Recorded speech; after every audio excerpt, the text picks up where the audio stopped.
guys? My money here. Today we're here to act 5 signs you cannot handle a relationship. The video is about to go. Make sure to check them out.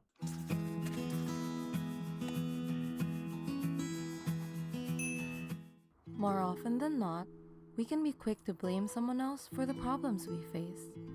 Why Mm. can't they notice me more? Be less narrow minded? Or listen to the words coming out of my mouth? But are you putting in the same amount of effort on the table? Can you be just as attentive as your partner? The Mm. thing about relationships is you don't just learn how to love someone, it's also an experience that teaches you how to be a better person. But if you're not in the right mindset, sometimes it's worth postponing and working on yourself first. Here are 5 signs you cannot handle a relationship. Let's go. 1. You put yourself first before anyone else. I'm already, I'm already, I'm already, am I failing or succeeding? Because I'm the type of person to put everyone before myself. That's the problem. So I don't know if I'm failing or succeeding this. So I think I'm succeeding actually. It's healthy when you prioritize your health and well being, but there's a difference between finding balance and just being downright selfish.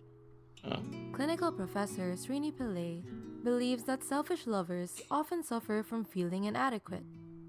When they show love to someone, even if it's just a little, they start to worry that it'll all be gone in no time.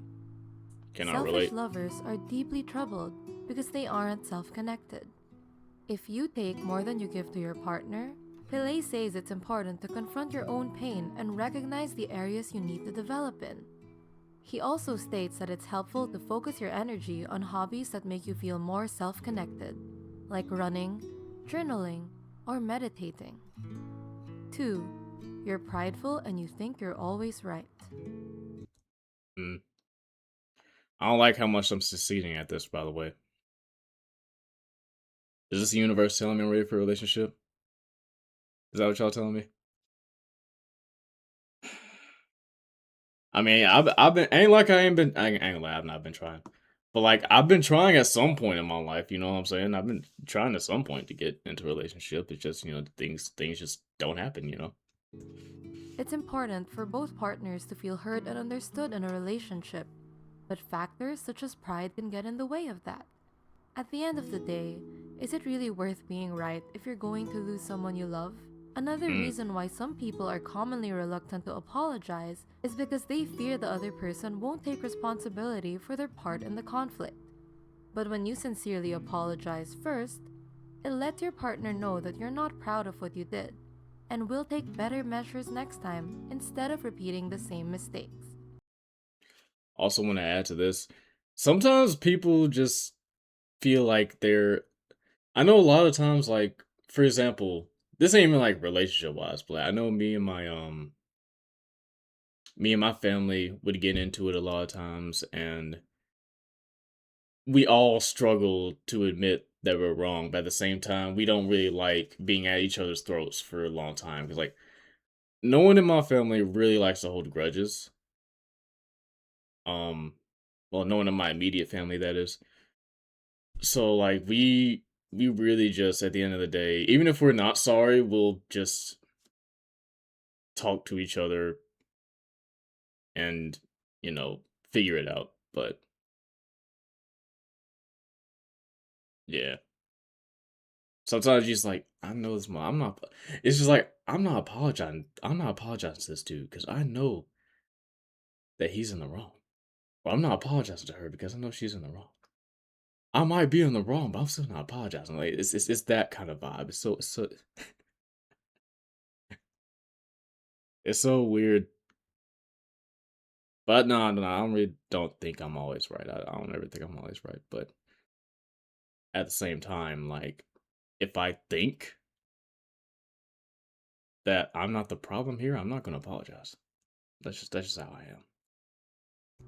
It's important not to emphasize on who was right or wrong, but Shit. rather focus on what the two of you can do to prevent any mishaps from occurring in the future. 3. You always depend on your partner to make you happy. Do you get anxious when you're away from your partner? Or generally feel lost without them? This might be a sign of codependency. Ask yourself if you really love your partner or are you just emotionally dependent on them. Love is about appreciation, not possession. Mm. Psychologists state that codependency stems from the lack of self sufficiency. Since codependency is often rooted from your unmet childhood needs, treatment often involves going to therapy, where you can get in touch with the feelings you've buried for so long. Um, I I don't know what to do about this one, like, cause I've never been in a relationship, so I can't tell you if I'm like if I'm self sufficient or not. I can't tell you that, cause again, I've never been in a relationship, so I think I can kind of skip this one because I have no prior experience. So I don't know. Let's just skip this one. As cliche as it sounds, talking things out will ultimately help you get better. Once you confront those deep rooted insecurities, it also allows you a chance to express them to your partner. That way, the two of you can create a plan that helps your relationship move forward. 4. You expect people to read your mind. Oh no, Communication is an essential no, no. In fact, I feel like if anyone reads my mind for at least a second, you will be in a mental asylum, or you'll be putting me in a mental asylum. So, yeah, no, no, no, no. part of making relationships work. If you're passive aggressive and choose not to tell your partner what's upsetting you in fear of creating conflict or to test if they care about you, is it really fair to be mad at the other person when they don't even have a clue? To strengthen your communication skills, avoid attaching blame when you make your I statements. For instance, instead of saying, I'm upset because you never help me with the chores, you can say, I'm upset and would appreciate it if you can help me with the chores. That way, you can still let them know what you want without pointing fingers, which can often cause your partner to become defensive. 5. You have commitment issues. Commitment phobia, otherwise known as relationship anxiety, is when When you say commitment issues, like what do you mean? Like commitment in general to things that I should do or want to do, or commitment to things that I most likely don't want to do, regardless. Like let's specify commitment.